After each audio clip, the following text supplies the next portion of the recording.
मेघवाल सम्मेलन एवं प्रतिभा सम्मान समारोह का आयोजन संपन्न हुआ तथा समाज की 476 प्रतिभाओं का सम्मान किया गया। मेघवाल समाज चेतना संस्थान झुंझुनू राजस्थान के तत्वावधान में मेघवाल सम्मेलन एवं प्रतिभा सम्मान समारोह का आयोजन पीसी बेरवाल पूर्व संभागीय आयुक्त की अध्यक्षता में अंबेडकर भवन झुंझुनू में हुआ। जिलाध्यक्ष सुरेश चितौसा ने बताया कि मुख्य अतिथि कैबिनेट मंत्री गोविंद राम मेघवाल रहे तथा विशिष्ट अतिथि इंद्राज सिंह मेघवाल, जिला शिक्षा अधिकारी पितराम काला, दुलीचंद बड़गुर्जर, महावीर सानेल, एमडी चौपदार, राजेश दहिया, मनोज आलड़िया, सुरेश आबूसरिया रहे। सभी अतिथियों ने अंबेडकर बुक बैंक का उद्घाटन किया। जिला महासचिव राजकुमार तोगड़िया ने बताया कि अंबेडकर बुक बैंक के माध्यम से गरीब बच्चों की स्कूल फीस भी दी जाएगी। कैबिनेट मंत्री गोविंद राम मेघवाल ने बताया कि झुंझुनू जिले का मेघवाल समाज अग्रणी जिला है और शिक्षा के क्षेत्र में वह अंबेडकर छात्रावास बनाने के प्रस्ताव को मंजूरी दी। अध्यक्षता कर रहे पीसी बेरवाल साहब ने कहा कि बच्चों को कुरीतियां छोड़कर तन मन से पढ़ाई कर नौकरियां हासिल करनी चाहिए। पितराम जी काला ने अंबेडकर बुक बैंक के कार्य को सराहनीय बताया। संचालन कर रहे कोषाध्यक्ष रमेश भूगल ने बताया कि सम्मेलन में 476 प्रतिभाओं का सम्मान किया गया। जिलाध्यक्ष सुरेश चितौसा ने प्रतिभाओं का आभार जताया। इस अवसर पर सुरेंद्र नारनुलिया, राजेश धेबानिया, बहुजन क्रांति मोर्चा जिला संयोजक शीशराम सिलोलिया, कैलाश मेघवाल सारी, रामू मेघवाल, मुकेश बनेटीवाल, गोकुल मानोता, यशपाल सरपंच, परमेश्वर लाल झटेवा, विकास मेघवाल आदि सैकड़ों की संख्या में लोग उपस्थित रहे। जोरदार तालियां सभी बच्चों के लिए। अभिदीप गरवा, पुत्र श्री राजेंद्र गरवा, 12वीं कक्षा में 84% इस्लामपुर से हैं। अभिजीत संगीता कुंदनलाल, संगीता पुत्री श्री कुंदनलाल बड़ाऊ, 12वीं कक्षा में 84। अब मैं 12वीं कक्षा के नामों की घोषणा कर रहा हूं तो आप सब तैयार रहे बच्चों। रितिका पुत्री श्री अशोक कुमार कल्याण, पुरोहितों की ढानी से 84% अंक प्राप्त किया आपने रितिका, जोरदार तालियां, बहुत बहुत धन्यवाद आपको। ज्योति कुमारी पुत्र श्री शुभकर्ण, पुत्री श्री शुभकर्ण अल्सीसर से 83.8% अंक प्राप्त किया आपने। अंतिम पुत्री श्री सत्यवीर सिंह काशिमपुरा 83.8% अंक प्राप्त किया आपने, जोरदार तालियां। मुकेश पुत्र श्री राजेश जालिमपुरा से है 83.6% अंक प्राप्त किया आपने, जोरदार तालियां इनके लिए। तालियां बजाते रहिए। मैंने कहा ना आपकी आवाज तालियों गड़गड़ा के मेरी आवाज। अनिशा कुमारी पुत्री श्री रविकांत मेहरानिया बजावा से 83.2% अंक प्राप्त किया आपने अनिशा ने, जोरदार तालियां अनिशा के लिए। कुसुम पुत्री श्री विष्णुदत्त टोंदा से है 83.4% किया आपने। रवीना कुमारी पुत्री श्री ओम प्रकाश 12वीं कक्षा में 83.25% सीहोर से। राहुल दहिया पुत्र श्री प्रवीण कुमार पाथरोली से है 83% अंक प्राप्त किया आपने राहुल ने, जोरदार ताली। प्रियंका पुत्री श्री ब्रिजलाल निवासी हसासरी 83.4% अंक प्राप्त किए। ज्योति चोपड़ा पुत्री श्री सुरेश कुमार बड़ाऊ से 12वीं कक्षा में 83% अंक प्राप्त किए, जोरदार तालियां। किरण पुत्री श्री प्रमोद कुमार 12वीं कक्षा में 82.2% अंक प्राप्त किए, नानरगाबाद से।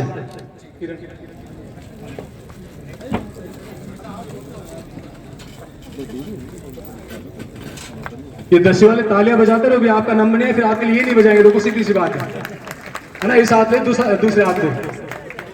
आयुष जिनोलिया पुत्र श्री महिपाल सिंह बड़ा गांव से 82% अंक प्राप्त किए, 12वीं कक्षा से तैयार है। सुनील इंदिरा सिंह से ही कला से 82.7%। अनिता पुत्री श्री धर्मवीर सिंह खोजाबाद से 81%, जोरदार तालियां। अनिता धर्मवीर 81% खोजाबाद से। अलका पुत्री श्री कन्हैया लाल भारू से 80.6% अंक। चंचल पुत्री श्री सुरेश कुमार घरडाना से 80.6% अंक प्राप्त किए इन्होंने, जोरदार तालियां। दीक्षा पुत्री श्री शीशराम बेरवाल डाड़ा फतेहपुरा से 12वीं कक्षा में 80.4% अंक प्राप्त किए उन्होंने। टीना जगदीश प्रसाद टोंदा से 80.2% अंक प्राप्त किया आपने टीना ने। प्रतिभा काला पुत्री श्री राजकुमार काला मंडावा से 80% अंक प्राप्त किया आपने, जोरदार तालियां। दिव्यांशु प्यारेलाल निवासी लालपुर 79.6% प्राप्त किया आपने। प्रियांशु धर्मपाल सिंह सारी से 79.6%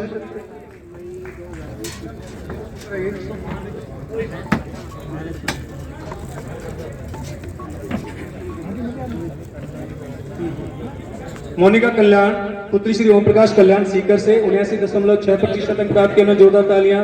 ममता कुमारी पुत्री श्री नरेंद्र कुमार धंतरवाला से 78.6% अंक प्राप्त किए। अमित पुत्र श्री रामकरण किशोरपुरा से 78.6% अंक प्राप्त किए इन्होंने। विनय कुमार पुत्र श्री सुंदरपाल पूरिया 78.4% प्राप्त किया आपने, जोरदार तालियां। सानिया गुडेसर पुत्री श्री हनुमान निवासी चूड़ी अजीतगढ़ 78.4% अंक प्राप्त किया आपने, जोरदार तालियां। सीमा पुत्री श्री पवन कुमार निवासी सुल्ताना 77.6% अंक प्राप्त किए। रीना पुत्री श्री दलित बड़ाऊ से है 70% अंक प्राप्त किया आपने। पंकज कुमार पुत्र श्री विनोद कुमार लालपुर से है 77.2% अंक प्राप्त किया आपने। कंचन कुमारी पुत्री श्री सीताराम 76.6% अंक प्राप्त किया।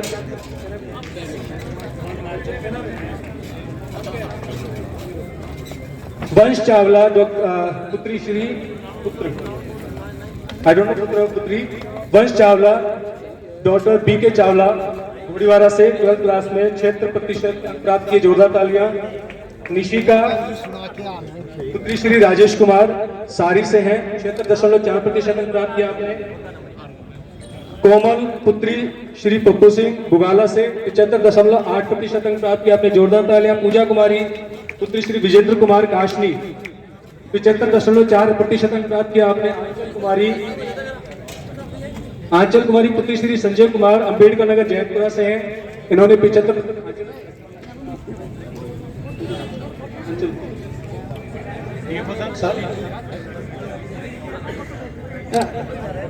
मोहित पुत्र श्री हरलाल 75% अंक प्राप्त किए भीमसर से। ब्रिजमोहन सरदार आराम बाडलवास से 75%।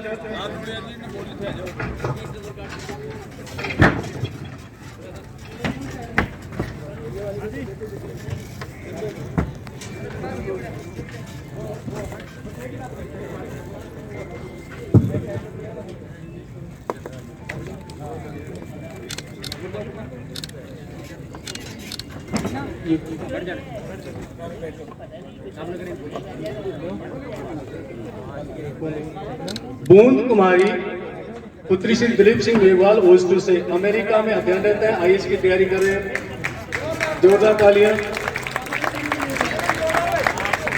हमारे बच्चे विदेशों में जाके बाबा साहब के नक्शे कदमों पे चल रहे हैं, जोरदार तालियां। सुमन देवी पत्नी श्री मुंशी राम जी जटावा खुर्द से यूडीसी में सिलेक्शन हुए, पहुंचे, थोड़ा सा लेट हुए, थोड़ा सा। अब मैं 10वीं कक्षा के होनहार छात्र छात्रा, ये बच्चे जो अभी 12वीं कक्षा में नाम नहीं सुना हो या पहुंचे नहीं आपके आसपास इधर उधर हो, तो एक बार पुनः मैं नाम बोल रहा हूँ। अभिदीप गरवा, राजेंद्र गरवा, आयुष जिनोलिया, महिपाल सिंह, अनीता पुत्री श्री धर्मवीर सिंह, अंकिता वर्मा, रोहिताश कुमार वर्मा नीट में सिलेक्शन हुआ कालियासर से, रोहिताश जी थे यहाँ पे, चले गए शायद। सुनील कुमार पुत्र श्री दयाराम डोलीपुर से जेएन में सिलेक्शन हुआ है। नवदीप कल्याण, रामनिवास कल्याण सिरियासर से सीबीआई डीएसपी में। और पूजा गोठवाल पुत्री श्री विजय कुमार पीडब्ल्यू जेएन।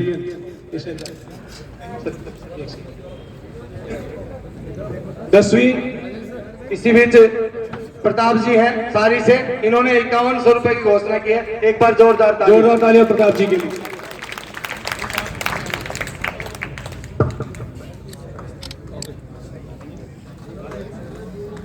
दसवीं कक्षा के होनहार छात्र छात्राएं, प्रतिभाशाली जो बच्चे हैं वो तैयार रहे। अभिषेक कटारिया पुत्र श्री विजेंद्र कुमार कुमावास से 94.67% अंक प्राप्त किया अभिषेक ने, जोरदार तालियां। भाई तालियों के लिए वही बात है, कमी मत रखो। दिव्या बोडवाल पुत्री श्री राम किशोर खेतड़ी मांद्री से 94। कई बार बहुत सारी बातों में हमारा समय लगाते हैं, भले वो धर्म की बात हो, देवताओं की बात हो, कुछ सामाजिक कुरीतियों की बात हो। मैं तो इसमें इतना ही कहना चाहता हूँ कि उनको एक रोचक कहानी के रूप में पढ़ के फ्री हो। अब आदमी को रोचक कहानी तो कहीं नहीं चाहिए, अब चलते चलते जैसे कई बार बस में बैठते बैठते उपन्यास पढ़ते हैं, पढ़ के उसको छोड़ देते हैं टाइम पास कर। अब उसको बहुत ज्यादा उसमें क्या लगना। और मैं तो देखो एक बात बताऊंगा, आज की जो हमारी व्यवस्था है उसमें ही हमें न्याय मिलना बड़ा मुश्किल हो रहा है। आप सब मानते हो इस बात। अब आजादी से पहले कोई क्या कर गया उसका हम क्या कर लेंगे। अब आज हम बराबर हैं। बाबा साहब ने जो संविधान बनाया उसमें आज हम भारतीय सब बराबर हैं। अब हम उस बराबरी के लिए और आगे बढ़े, मजबूत बने। ये मैं अपना मानता हूं, आपको जैसा अच्छा लगे आप जाने। मैं कई बार ये बात कहता हूं कि लोग कहते हैं कि भाई ये आस्तिक है, ये नास्तिक है। मैं ये कहूं कि मान लो भगवान है तो भाई ऑफिस तो मुझे ही जाना पड़ेगा, तो फाइल पे तो मुझे ही लिखना पड़ेगा, मेरी गाड़ी तो मुझे ही चलानी पड़ेगी, चाहे वो है चाहे नहीं है। कहने का मतलब है कि हमारा जो काम है उसमें परफेक्शन लाओ। आपका जो नॉलेज है उसमें आगे बढ़ो। है नहीं है वो कोई ज्यादा इशू नहीं है, नहीं है तो नहीं है, रहे तो है, हमारे क्या लेना देना उससे।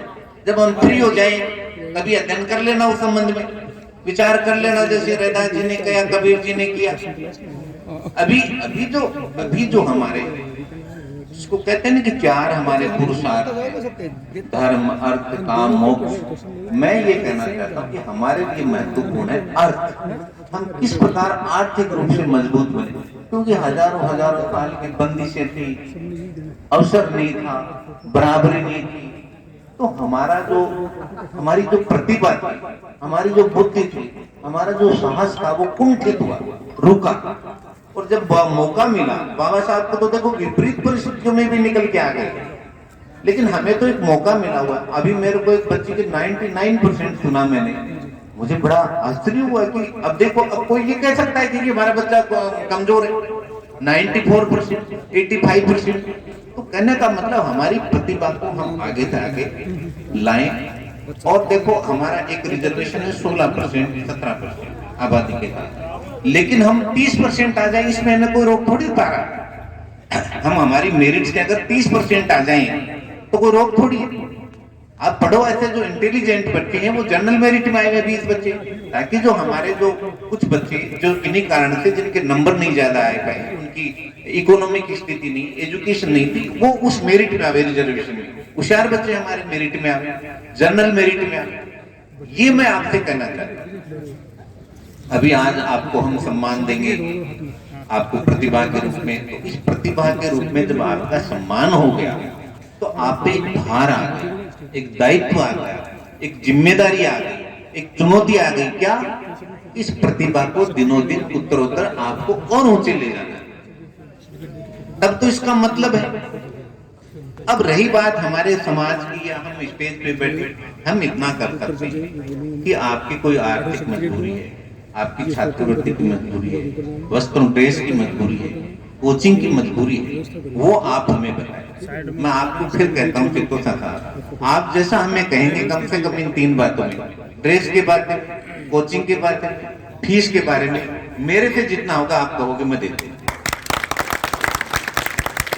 आप बताएं, ये हमारी जरूरत है। देखो कई बार हम बड़े, आपको देखा हम जो लोग बैठे हैं ना, ये उस समय में इसमें बहुत फर्क है। उस टाइम गांव में सड़कें नहीं थी, लाइट नहीं थी घरों में, पंखे नहीं थे, किताबें नहीं थी, लेकिन तब भी ऑफिसर बने। अब तो सारी सुविधाएं आपके पास, मोबाइल नहीं था, नेटवर्क नहीं था, कंप्यूटर का युग नहीं था। तो अब तो आपको खासतौर से बच्चों को, आप ये मत मानना कि 10वीं में आपके 75% नंबर आ गए तो आप आज ही सब कुछ बन गए। अभी आपको 15 साल का एक लंबा रास्ता चलना है, और उस रास्ते में ऐसा मत मानना कि परेशानी नहीं आएगी, बहुत परेशानी आती है। हम हमारे मोहल्लों का वातावरण सुधारें, हमारे कोई खेत की परेशानी सुधारें, हमारे हम लोग ये कहते हैं, आपके कोई रास्ते की परेशानी, आपकी कोई ड्रिंकिंग वाटर की परेशानी, आपके कोई मोहल्ले में वातावरण की परेशानी है, ये परेशानी जिनके कारण कई बच्चे अपनी प्रतिभा खो देते हैं। महिलाओं को साफ सफाई की बात है, ये छोटी छोटी बातें हैं, उनके आत्मनिर्भरता की बात है, उनको मेडिकल की बात है। ये सारी बातें आप सुबह में लाएं, दूसरों लोगों को बताएं। और मैं तो इतना ही कह सकता हूं कि जीवन में चुनौती अवश्य है, बिना चुनौती के कोई आदमी बढ़ा ही नहीं। दुनिया के जितने भी बुक्स में आप नाम पढ़ते हो ना महान व्यक्तियों के, अभी आपने कहा नेल्सन मंडेला, अब्राहम लिंकन, बाबा साहब, पेरियार साहब, फूले साहब, इनको सबको कठिनाई आई। अगर ये कठिनाई होती तो ये नहीं आती तो शायद महान नहीं बनते। तो मैं ये कहता हूं कि आदमी को परेशानी आनी चाहिए, और उसके बाद में ये कहता हूं कि परेशानी से आपको घबराना नहीं चाहिए, क्योंकि कोई भी परेशानी अनंत नहीं होती है, उसकी एक सीमा होती है, साल, 2 साल, 6 महीने, 5 महीने, लेकिन आदमी उससे निकलता है, खुद भी निकलता है, भाई बहने के माध्यम से निकलता है, पड़ोसी के माध्यम से, सहपाठी के माध्यम से, गार्जियन के माध्यम से, हम लोगों के माध्यम से।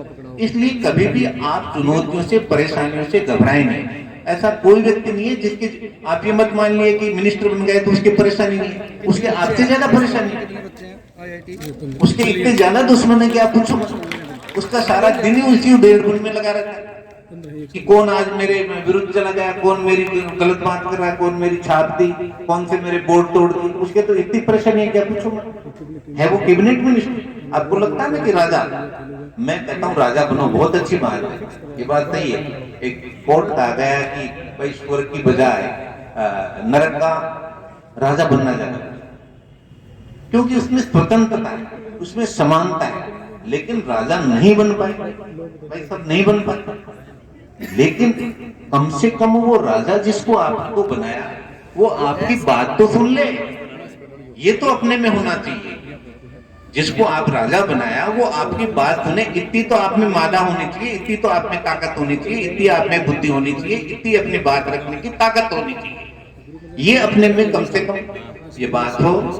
बहुत सारी बातें करते रहते हैं, समय समय पे आप लोग मिलते भी रहते हैं, लेकिन फिर भी मेरा फोकस फिर भी यही रहेगा कि आपकी जो एजुकेशन है और आपकी जो हेल्थ है, ये अगर दोनों अच्छी हैं तो आप किसी भी जॉब में हो, किसी भी काम में हो, आप अच्छा कर पाओगे। इन दोनों चीजों का आप बहुत हमेशा ध्यान दें। और खास तौर से गार्जियंस को मैं ये कहना चाहूँगा, ये जो स्कूल के बच्चे, आपके कॉलेज के बच्चे हैं, उनको बहुत प्यार से, बहुत हिम्मत से और स्नेह से उनको पालें, उनका हौसला बढ़ाएं। सब बच्चों में एक प्रतिभा होती है, कोई आईएएस बनेगा, कोई आरएस बनेगा, कोई डॉक्टर बनेगा, कोई इंजीनियर बनेगा, कोई अपने प्राइवेट सेक्टर में भी जाएगा, लेकिन उसको हौसला दो, उसको हमेशा उत्साहवर्धन करना चाहिए आपको, उसकी परेशानी पूछनी चाहिए आपको। बच्चियों पे खासतौर से, यहाँ बहनें बैठी है मेरी, अब बच्चियों का इस समय बहुत अच्छे से ध्यान देना। आज क्या है कि बाहर निकलने का जमाना, अब बच्चे को घर नहीं रोक सकते, हाथ में उसके मोबाइल दिए, वो अपना समय, अपना सही समय सही दिशा में अपने परिवार के लिए, खुद के लिए उस दिशा में जाए। उससे आप बातें छोटी छोटी शेयर करें। कहीं कोई लड़का रास्ते में आते जाते कोई परेशान नहीं कर रहे, कोई सहपाठी तो परेशान नहीं कर रहा, कोई फालतू के मोबाइल तो नहीं आ रहे, मैसेज तो नहीं आ रहे। अगर ये छोटी छोटी चीजें आप करोगे तो वो जो कई बार ऐसी परेशानी आती है ना कि हमने तो ऐसे सोचा ही नहीं, हमने तो ऐसा मान ही नहीं सकते हम। तो वो आप बिल्कुल माँ है, भाभी है, बहन है, ताई है, और बच्चियों को भी कहता हूँ कि आपकी कोई परेशानी है तो अपने माँ बाप को, बहन को हमेशा बताया करो, छुपानी नहीं चाहिए, चाहे वो कैसी भी परेशानी हो। आपको हेल्थ से संबंधित, स्कूल में जाने से संबंधित उन परेशानियों को कभी नहीं छुपाए, माँ बाप भी उनको ध्यान रखें। और मैं तो यही चाहता हूँ कि अब देखो, बात तो हर समाज की करते हैं, कभी हम उस समाज का नाम लेते हैं, कभी उस समाज का नाम लेते हैं। हमारा जो समाज है इसके एक नहीं होने के बहुत सारे कारण हैं। एक तो हमारे समाज का नाम ही एक नहीं। अब आप इधर मेघवाल बोलते, उधर टोंक सवाई माधोपुर में बैरवा बोलते, आगे भरतपुर धौलपुर में जाटव बोलते, आपके ये यहाँ सीकर में बलाई बोलते, बाकी और जाति में तो ये है ही नहीं। अब मैं आप जाके उधर पंचायती करूं दूसरी जगह तो वो तो कहेगा ये तो मेघवाल आ गया हमारे बीच में। अब बताओ उसका क्या इलाज? बहुत परेशानी है। इसको बैठ के, जब तक पहले एक नाम था वो ठीक था, कई बार तो ऐसे लगता है, हालांकि वो बोलने सुनने में थोड़ा अच्छा नहीं लगता, इसलिए उसको ऊपर ने छोड़ दिया। अन्यथा तो लोग तो आज भी बोलते हैं उस वर्ड को, शब्द को बोलते हैं। अब इसके बहुत सारे कारण है, मैं तो क्या पता नहीं साउथ में क्या बोलते हैं, आगे साउथ में मुझे भी नहीं पता क्या बोलते हैं, यूपी बिहार तक का तो फिर भी पता है कि भाई शब्द को बोलते हैं।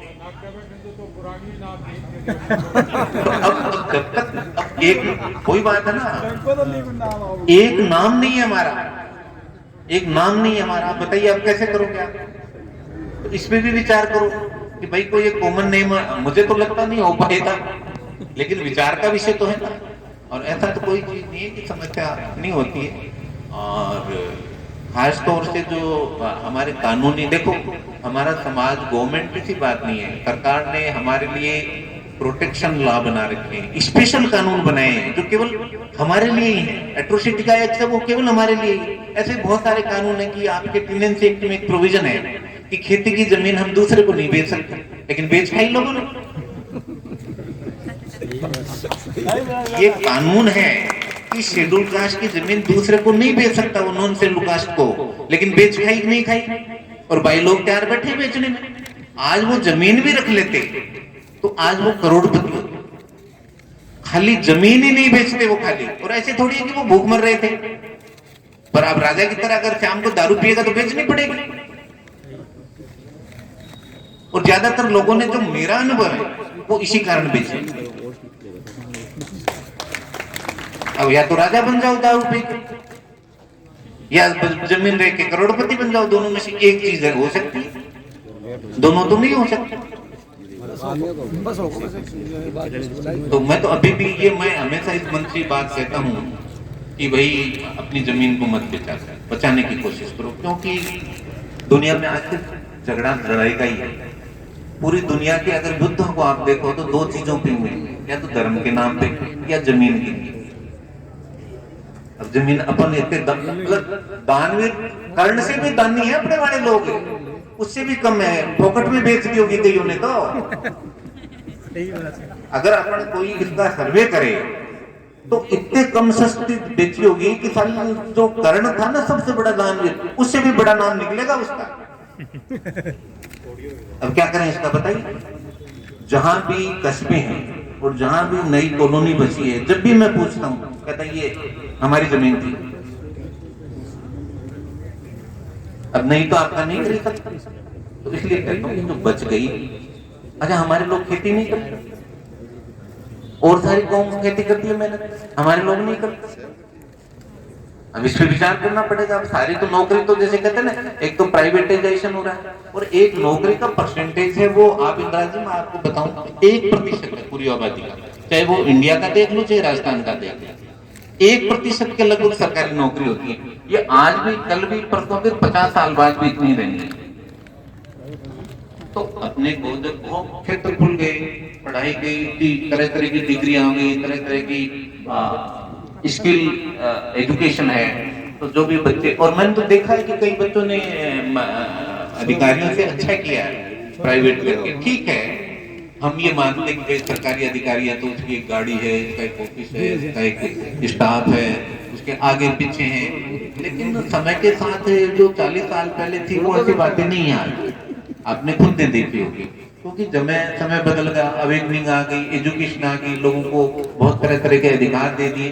तो आज के तारीख में आर्थिक रूप से संबल होके खुद और 2 परिवारों को, 4 परिवारों को अपन ज्यादा पालें, ये हमारे लिए महत्वपूर्ण है। हमारे बहुत सारे बच्चों ने बात सुनी, मैं तो मेरे अनुभव की बात कहना चाहता हूँ। जैसा मैंने मेरा जीवन जिया, जैसा मैंने करा, मैं तो आपको वही बताता हूँ, बाकी उधार की चीज मैं नहीं कहना चाहता। सबसे पहला आपको एजुकेशन लेना है, आपका हेल्थ अच्छा करना है, आपका एक रोजगार होना चाहिए, क्योंकि कुछ भी मानो आदमी अपनी गृहस्थी जरूर बसाना चाहता है। अब कोई बाबा जी बने तो मैं कह नहीं सकता, बाकी गृहस्थी तो बसाना ही चाहता है ना। तो गृहस्थी के लिए आपको शिक्षा, आपकी हेल्थ और एक रोजगार, भाई 10, 20, 40 हजार रुपया मेरा महीने के महीने आ जाए ताकि मुझे परेशानी नहीं हो। तो ये 3 चीजें बड़ी महत्वपूर्ण है, और ये 3 चीजों पे सबसे पहले फोकस करो। इनकी प्राथमिकता तो 3 चीजों को, अपनी एजुकेशन को, हेल्थ को, और अपना जॉब, भले वो सरकारी हो चाहे वो प्राइवेट हो, लेकिन एक आजीविका का आपका साधन हो कि आपके महीने के महीने एक ऐसी इनकम आ जाए कि भाई दूसरे की तरफ आपको नहीं देखना पड़े। और आज इतनी स्थिति है ऐसा नहीं है। पहले काम धंधे बहुत कम थे, लेकिन अब ऐसी स्थिति नहीं है। अब कोई आदमी काम ढूंढना चाहे और उसको काम मिले ऐसा नहीं है। बाकी तो सरकार की बहुत सारी योजनाएं हैं, कभी आप कहो तो एक दिन इनको बुला के अपन बता भी देवे। मैं आपको एक बात बताऊं, मैं डीसी था, मेरे 4 जिले थे। नरेगा एक योजना अपने भी चलती होगी गांव में, अब तो गवर्नमेंट ने उसको शहरी क्षेत्र में भी लागू कर दिया। मेरे पास कई बार कई सरपंच आते थे कि साहब हमें तो काम ही नहीं दिया जिला परिषद ने या कलेक्टर साहब ने। मैंने 4 कलेक्टर को चिट्ठी लिखी कि भाई आपकी पंचायत में कितने कितने काम मंजूर करेंगे। आप भरोसा नहीं करोगे, आधी पंचायतों में काम ही मंजूर नहीं, और एक एक पंचायतों में कई 2-2 करोड़ के काम दे रहे, और कई जगह एक ही काम नहीं थे। फिर मैं उनको बार बार लिखा। जब अगर मैं आपसे ये बात इसलिए कहना चाहता हूँ कि सरकार की एक योजना है कि वहां आपको बाहर नहीं जाना पड़े, रोजगार मिले, तो आपकी पंचायत में मान लो अपने लोग ही काम करते हैं ज्यादातर, मुझे ऐसा लगता है। नरेगा में ज्यादातर अगर 100 आदमी तो 50 हमारे होंगे। तो अगर वहां काम नहीं चल रहे तो आप मिलिए कलेक्टर साहब से, जीएचसीओ जिला परिषद, वहां पास के पास ही 200 रुपये मिल जाते हैं और बहुत ज्यादा हैवी काम भी नहीं करना पड़ता।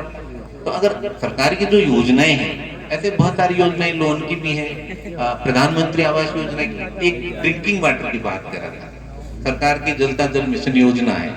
आपको पता है इसमें बहुत बड़ा पैसा है। अपने जितने भी मोहल्ले हैं वहां पेयजल की व्यवस्था हो रही है, इतनी हो रही है, इस बात को भी देख लो। क्योंकि दूर पानी लेने हमारी बेटियों को, बहुओं को जाना पड़ता है, माता बहनों को जाना पड़ता है।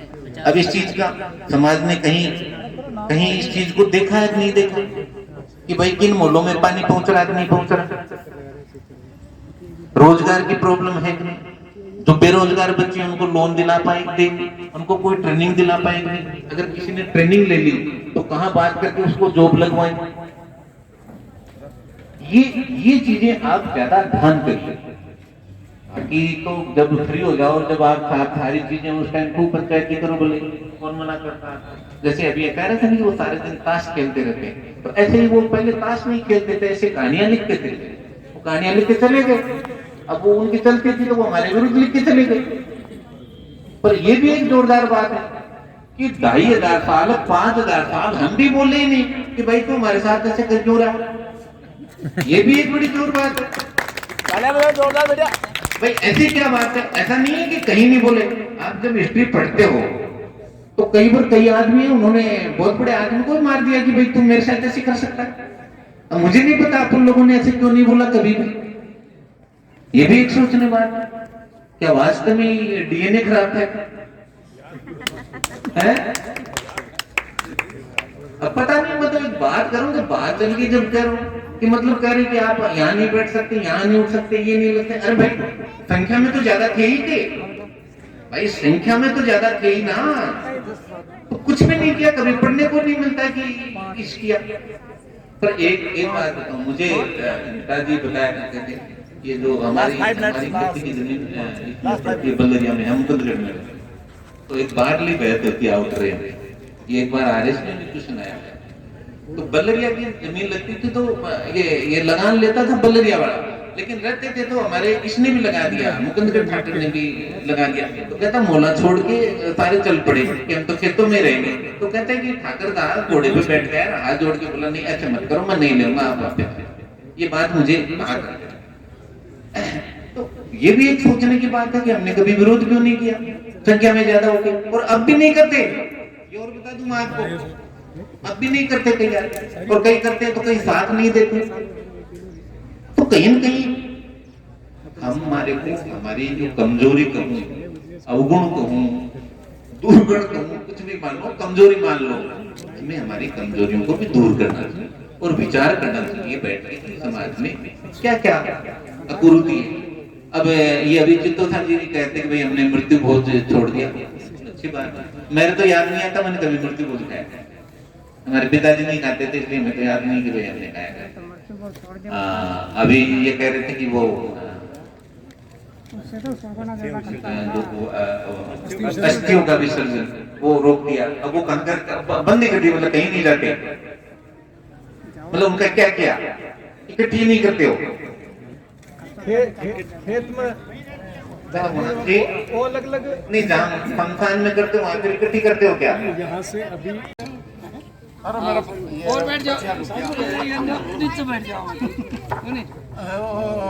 आ जाओ तो ते बैठ जाओ। क्या समाज तो अपने बैठ जाओ, जन नीचे बैठने में शर्म नहीं हो, बैठ जाओ